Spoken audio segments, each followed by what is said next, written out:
నమస్తే. మనము ప్రస్తుతము భగవద్గీత ఎలా ఉపయోగపడుతుంది, అసలు భగవద్గీతలో ఏం చెప్పారు అని కొంచెం తేలికగా అర్థమయ్యేట్టుగా మనం మాట్లాడుకుంటున్నాము. ఏంటి భగవద్గీతలో చెప్పింది చాలాసార్లు చెప్పాం కదా, వ్యాసుడు రాశాడు, ఇది మొత్తం ఉపనిషత్తుల సారమే. అంటే అల్టిమేట్ ఏంటి, ఎవరు చెప్పినా వేదాలు రిఫర్ చేస్తారు, సనాతన ధర్మం అంటారు.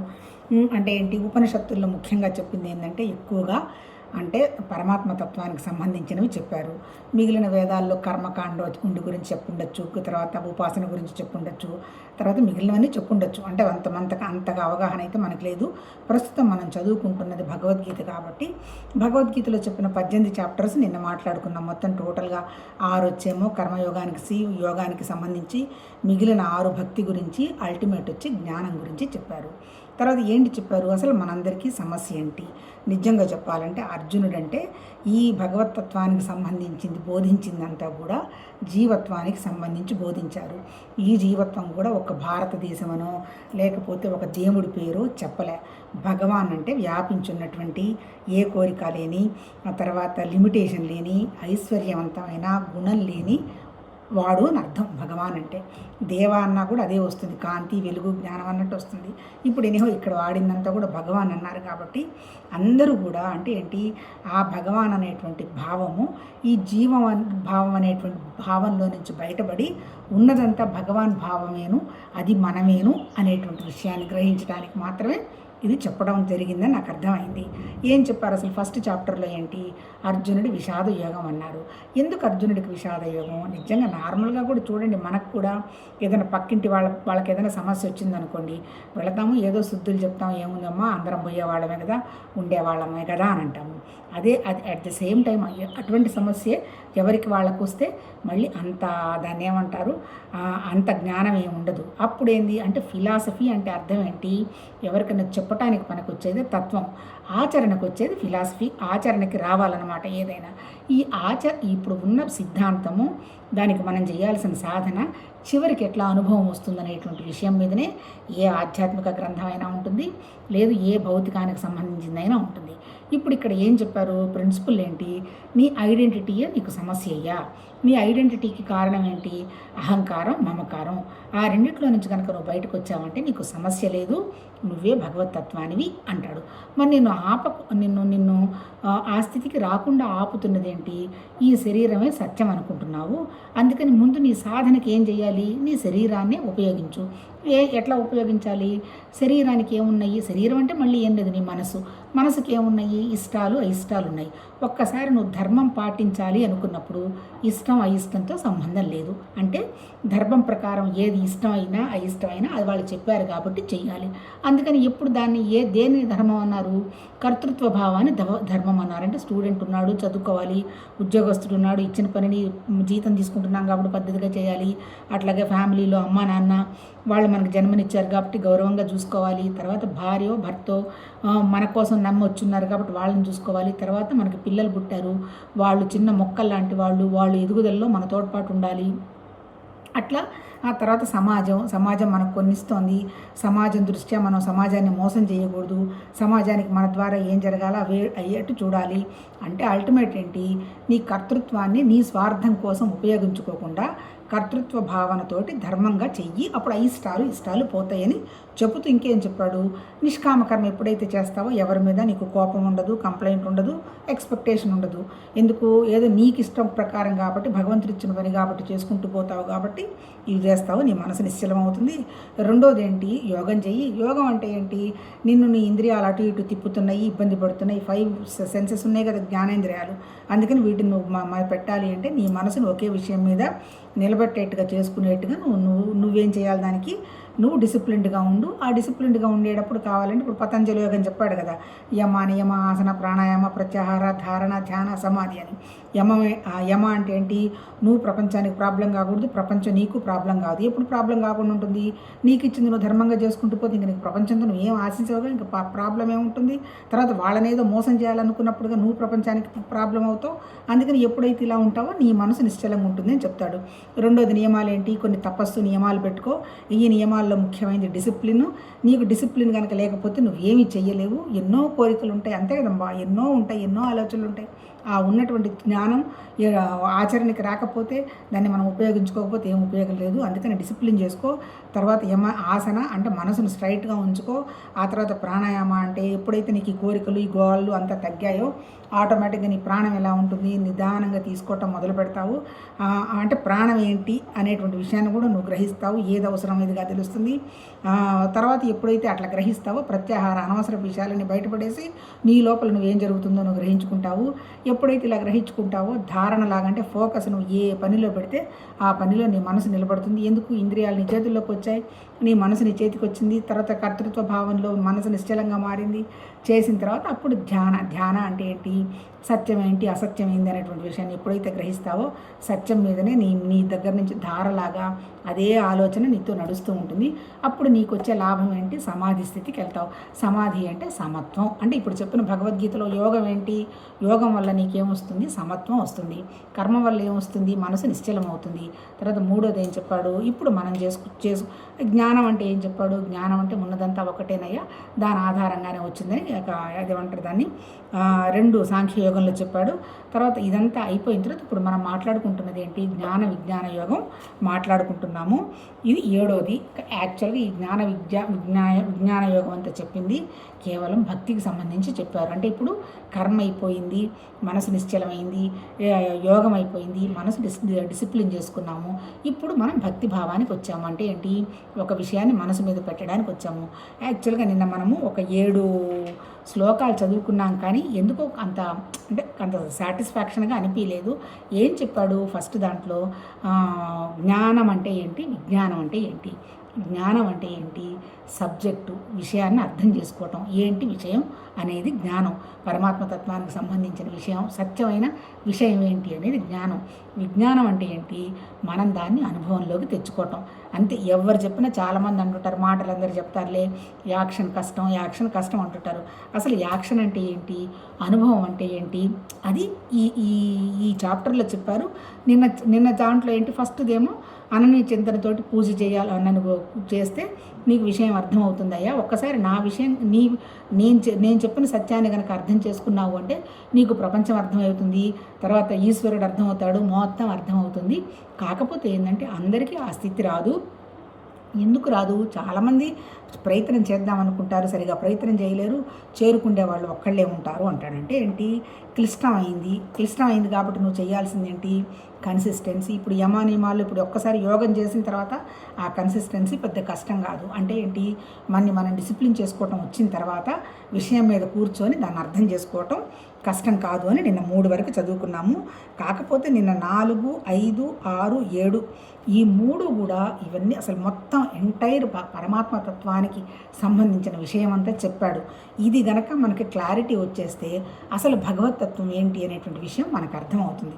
కాకపోతే నిన్న అవి కొంచెము ఎక్స్ప్లెనేషన్ అది సక్రమంగా లేదేమో అనేటువంటి ఒక ఫీలింగ్ అనిపించింది. మళ్ళీ ఆ 4, 5, 6, 7 గురించి మళ్ళీ ఒకసారి చూద్దాము, టైం ఉంది కాబట్టి. ఏం చెప్తున్నాడు ఫస్ట్ 4, తర్వాత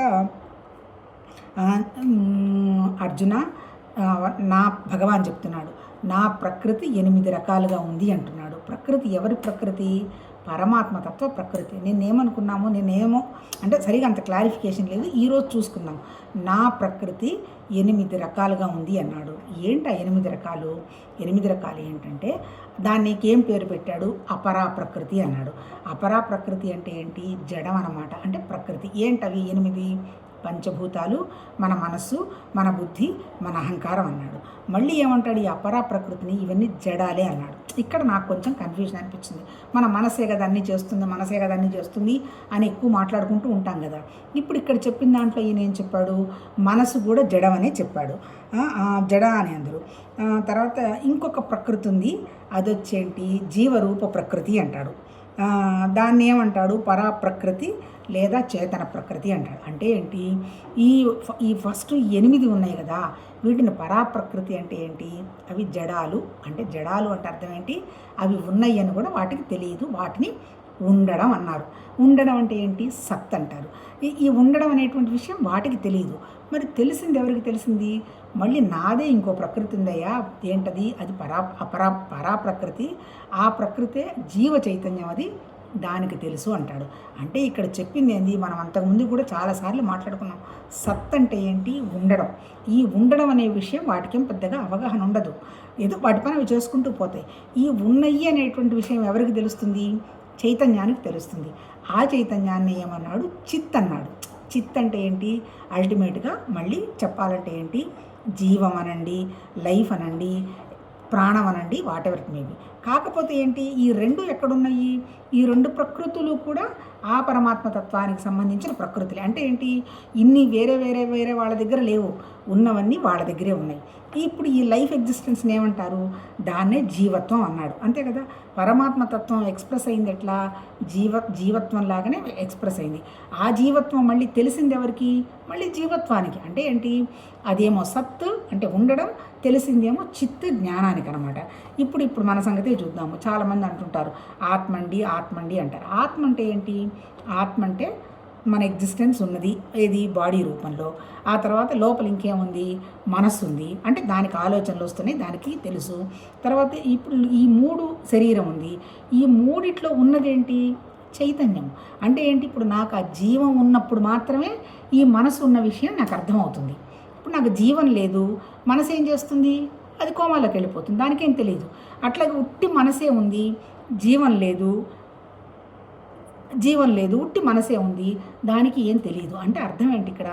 ఈ జీవము, మన ప్రాణము, మన మనస్సు, మన శరీరము, ఈ 3 కలిపిన దాన్నే ఆత్మ అన్నారు. అర్థం చేసుకోండి. ఆత్మ అంటే ఏంటి? ఆత్మ వెళ్ళిపోయింది, సోల్ వెళ్ళిపోయింది అంటారు. సోల్ ఏంది? ఎక్కడికి వెళ్ళిపోతుంది?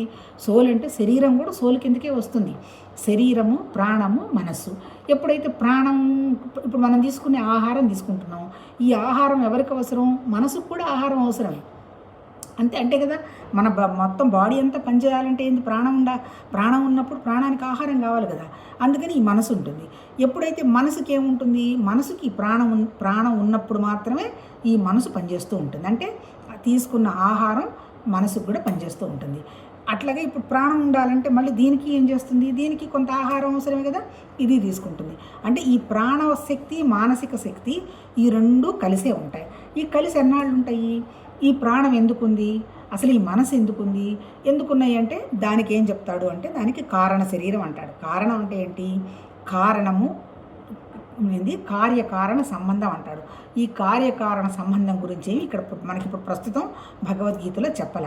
అంటే ఏంటి? దానికి ఏం కారణం లేదు. అంటే ఎందుకున్నాము అనేటువంటి విషయం కారణం తెలియదు. ఇప్పుడు ఎందుకు ఈయన పంచభూతాలు ఈయన ద్వారా ఎందుకు వ్యక్తం కావాలి? మనసు, బుద్ధి, అహంకారం ఎందుకు వ్యక్తం కావాలి? ఈయన ఎవరన్నా అడిగారా?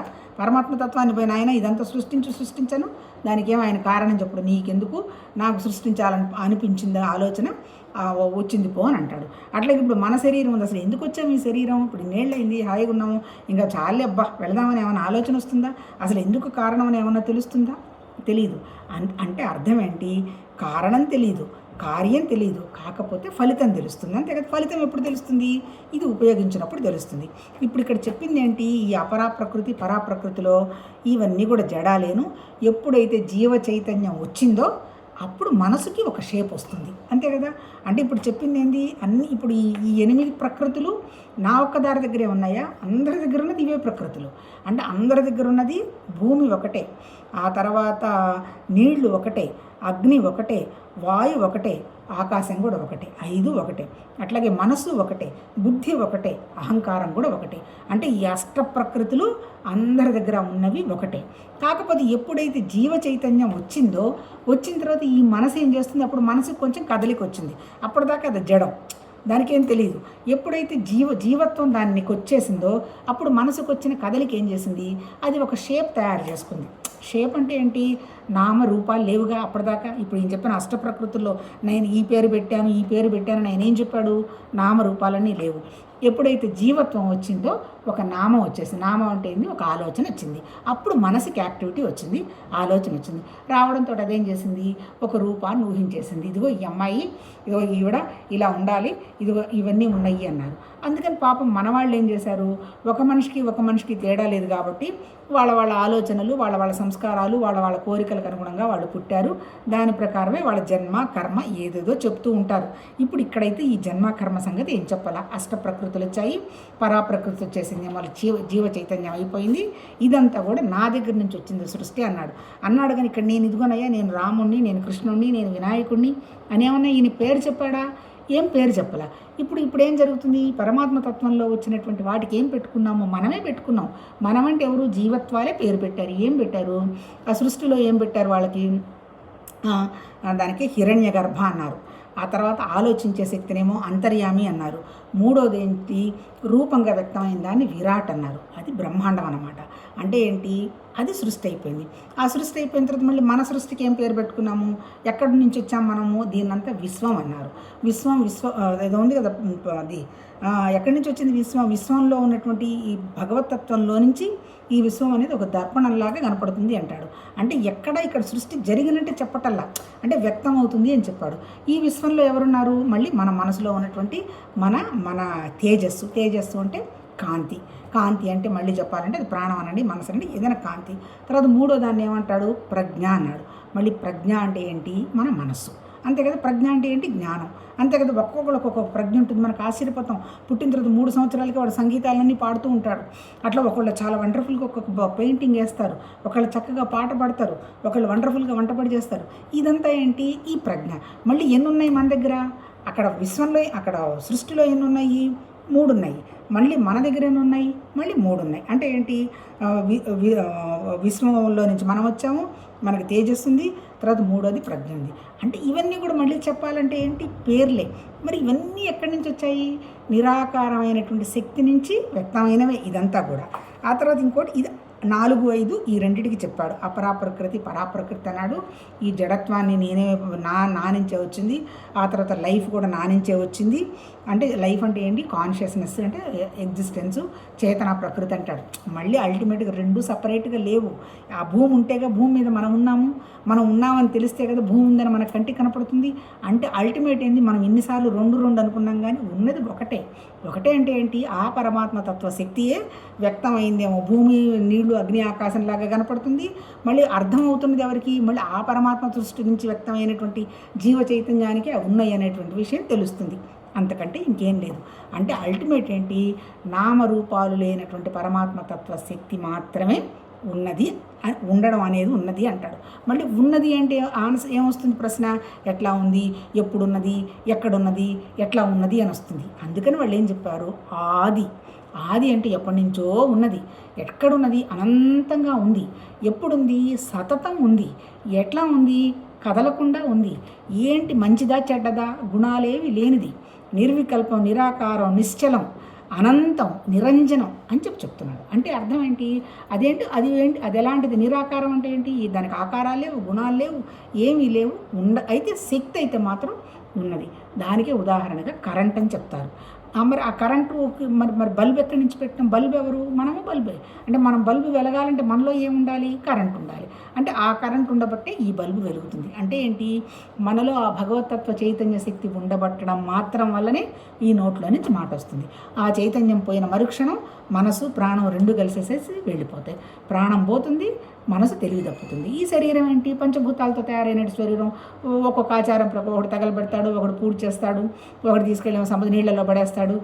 అట్లా ఇంకొక దాంట్లో అయితే ఒక్కడు మొన్న విన్నాను, వాళ్ళు ఇంకొకళ్ళు అనుకుంటారు, టక్ మాంసం ముక్కలాగా కొట్టి గద్దెలకు వేసేస్తారు వృధా పోకుండా.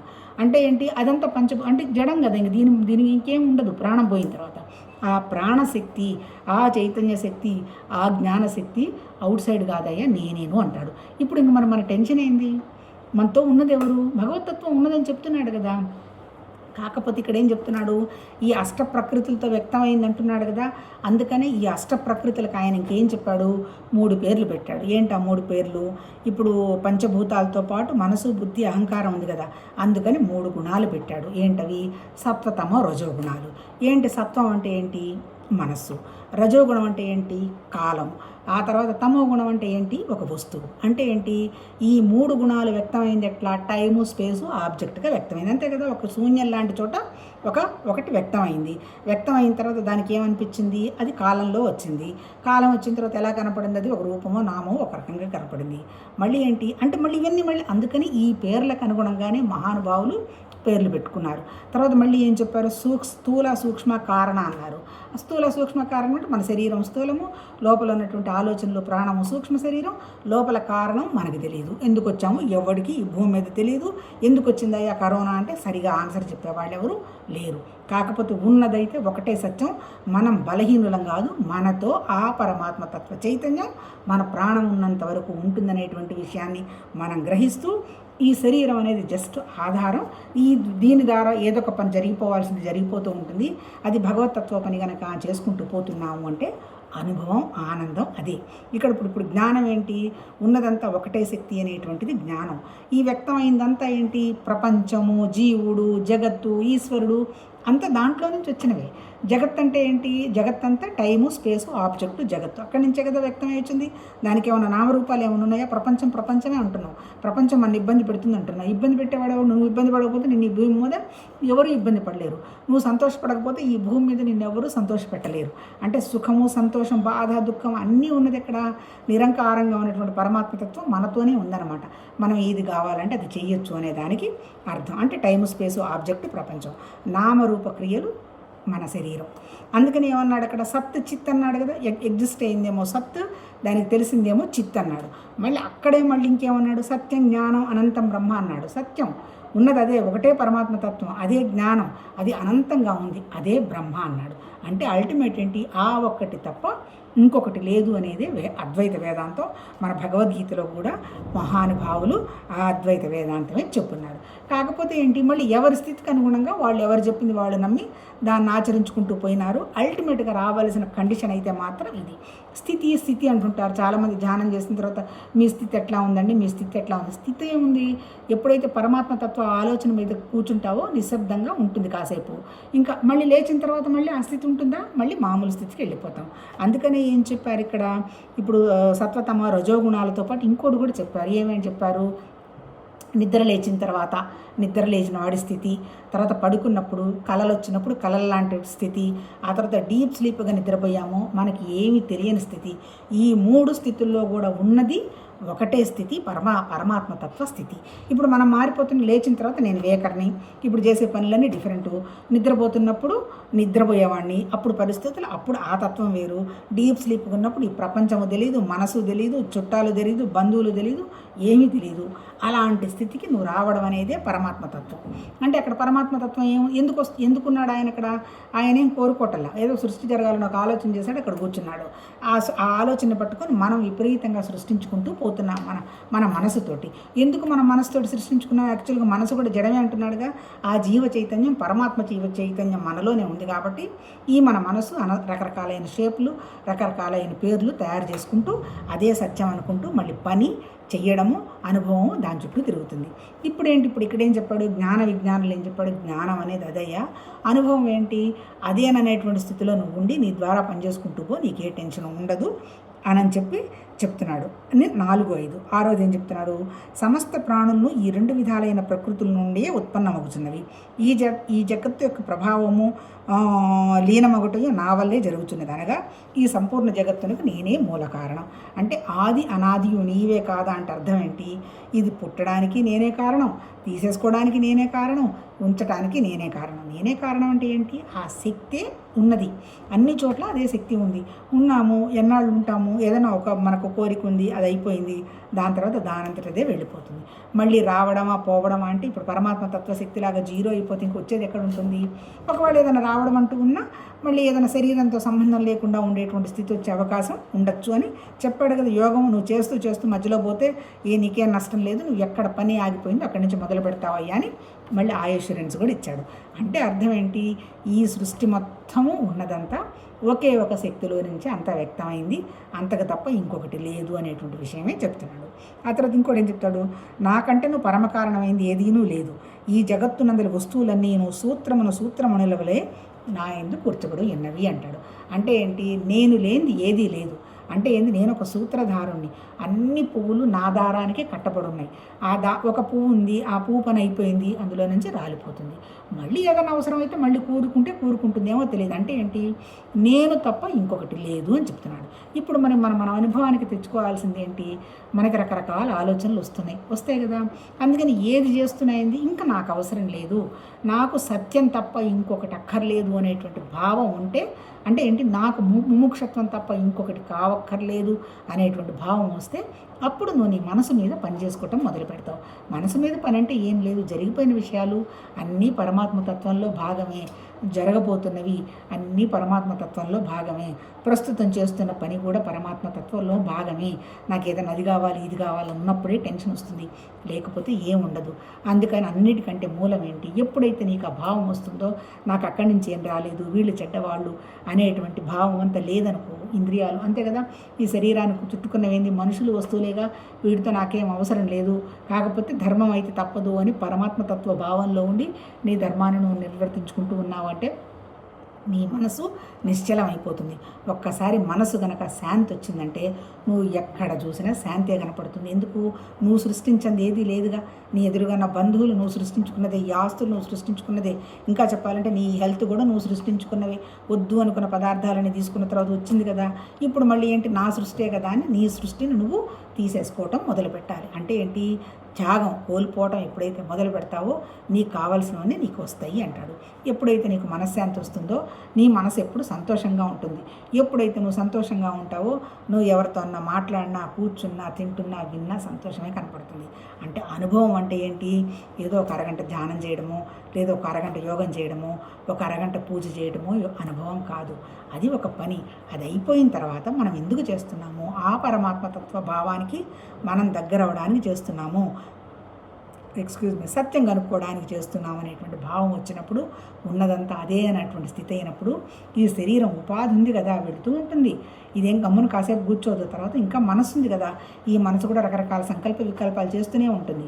కాకపోతే ఏంటి? ఇందాక చెప్పినట్టు మనసు మీద మనం పనిచేసుకున్న తర్వాత, మన లోపల ఆలోచనలను మన ఎరుకతోటి గమనించడం మొదలుపెట్టిన తర్వాత, అప్పుడు మనం ఇది తప్పా కాదా, ఇది నన్ను సత్యానికి ముందు తీసుకెళ్లేదా కాదా అనేటువంటి అవగాహన వచ్చినప్పుడు అప్పుడు వివేకం వస్తుంది. ఎప్పుడైతే వివేకం వస్తుందో, ఇది నాకు సంబంధించింది కాదు, నాకు అవసరం లేదు అని అందులో బయటపడతాం. అంతే కదా. ఇప్పుడు పిల్లలు ఉంటారు, పెద్దవాళ్ళు అయినారు, వాళ్ళ పనులు వాళ్ళు చేసుకుంటారు. కాకపోతే అడిగితే సలహా చెప్తావు, సంబంధం అయితే నాకు అవసరం లేదు. ఎప్పుడైతే నాకు అవసరం లేదనేటువంటి భావనలో వస్తారో నిన్ను వాళ్ళేమనరు, నీ గౌరవాలేమి భంగం ఉండదు. అప్పుడు నీకు ఇంకా నన్ను వాళ్ళన్నారు వీళ్ళన్నారు అనేటువంటి భావం ఉండదు. వీటన్నిటికీ ఇండైరెక్ట్గా కారణమైంది కోరిక. అల్టిమేట్ సాధన ఏంటి? కోరికలో నుంచి బయటపడినప్పుడు మనసు శూన్యంగా, శాంతిగా, సంతోషంగా ఉంటే నీ చుట్టుపక్కలంతా ఉంటుంది. శరీరం అంటారా, ఇది ఉపాధి, ఇది ఎందుకు ఉంటుందో తెలియదు. అందుకని ప్రతి క్షణం ఆనందమే, ఏది తిన్నా ఆనందమే. కాకపోతే సమత్వం, ఇది ఎంతవరకు ఇది అవసరం, ఇది ఎంతవరకు చెయ్యొచ్చు అనేటువంటి అవగాహనలో ఉండాలి. అల్టిమేట్ ఏంది? ఉన్నదంతా ఆ ఒక తత్వం తప్ప ఇంకొకటి లేదు అనేటువంటి విషయాన్ని మనం 24 గంటలు మన అనుభవానికి తెచ్చుకోవటమే అనుభవం. మనసు వెళ్ళిపోతూ ఉంటుంది, చిన్నగా మళ్ళీ దాన్ని తీసుకొచ్చి వెనక్కి పెట్టడం. మంచిగా కూడా వెళుతూ ఉంటుంది, తర్వాత ఏమంటారు దాన్ని, రియాక్షన్స్తో కూడా వెళ్తూ ఉంటుంది. తెలియదు కదా లేకపోతే అనేటువంటి విషయం నీ మనసుకు శాంతిగా ఉన్నప్పుడు నీకు ఘర్షణ తగ్గిపోతుంది, రియాక్షన్ ఉండదు, ఎవరిని ఏమనవు, ఏం చేస్తున్నావో నీకు ఒక అవగాహన వస్తుంది. అప్పుడు నువ్వు పరమాత్మతత్వాన్ని నీ అనుభవానికి తెచ్చుకోవటం నువ్వే మొదలు పెడుతూ ఉంటావు. ఇప్పుడు ధ్యానంలో కూర్చున్నా, పూజ చేస్తున్నా, ఏం చేస్తున్నా మన లోపల మనం ఎలా ఉండడం అనేటువంటి అవగాహన మనకి తెలుస్తుంది. అప్పుడు వీటికి సంబంధించినవేవి మనకి బాధించవు. దానివల్ల లాభ నష్టాల వ్యవహారంలో నుంచి జారిపోతాం. ఏం జరుగుతున్నా ప్రసాద బుద్ధి అంటే పరమాత్మతత్వం ఇచ్చినటువంటి ప్రసాదం వల్లనే ఈ ప్రాణం ఉంది. లేకపోతే చిన్నప్పుడు అందరూ చచ్చిపోతున్నారు, మనం ఎందుకున్నాము? ప్రసాద బుద్ధి. ప్రతిదానికి వినయము, కృతజ్ఞతలు, హ్యూమిలిటీ అంటే ఏంటి? ఉన్నదంతా అదే తత్వం అని నువ్వు నమ్మినప్పుడు, నువ్వు ఏం మాట్లాడుతున్నా, ఏం చేస్తున్నా జరుగుతున్నదంతా భగవతత్వం అనే భావం ఉన్నప్పుడు వచ్చేది వినయమే. నువ్వు చెయ్యవు కాబట్టి ఇలా నేను చేయిస్తున్నా, అది నీ ద్వారా జరిగిపోతుంది అనుకున్నప్పుడు వచ్చేది కృతజ్ఞత. అంటే ఏంటి? అల్టిమేట్గా ఆ భగవతత్వ శక్తి లేదు అనేటువంటి విషయాన్ని గ్రహించి పూజ చెయ్యి, ధ్యానం చెయ్యి, యోగం చెయ్యి, దానం చెయ్యి, ఏం చేస్తున్నా ఇది నేను నా ద్వారా జరుగుతున్న తప్ప నేను కాదు, ఉన్నదంతా ఆసక్తి అనేటువంటి భావంలో ఎప్పుడైతే ఉండడం జరుగుతూ ఉంటుందో మనసు వండర్ఫుల్గా ఉంటుంది. ఇది ఎవరికి వాళ్ళ అనుభవాలేను. కాకపోతే ఏంటంటే ఈ స్థితికి రాకుండా ఉండడమే ఏంటంటే ఇంకా ఏదో చేద్దాము, ఎవరో చెయ్యాలి, ఎవరో మెచ్చుకుంటారు అనేటువంటి ఒక అభిమానంతో ఏదో సమాజాన్ని అంతా ఉద్ధరించాలని వెళ్తుంటారు. ఇక్కడ సమాజం ఉద్ధరించమని చెప్పాల, భగవద్గీతలో నిన్ను నువ్వు ఉద్ధరించుకో అన్నాడు. ఎందుకంటే వీళ్ళు ఎందుకు ఉద్ధరించుకోమో అదంతా నా డ్రామానేగా, అదంతా వ్యక్తమైంది. అష్టప్రకృతులన్నీ కూడా ఏంటి, just it's nothing but illusion అంటాడు. ఇవన్నీ లేవు, ఉన్నాయని ఆయన ఊహించాడు. మనం కూడా ఏంది, ఉన్నవని ఊహించుకొని సత్యమని అనుకుంటూ ఉన్నాము. అంతకంటే ఏం లేదు. చూద్దాం రేపు ఏం జరుగుతుందని.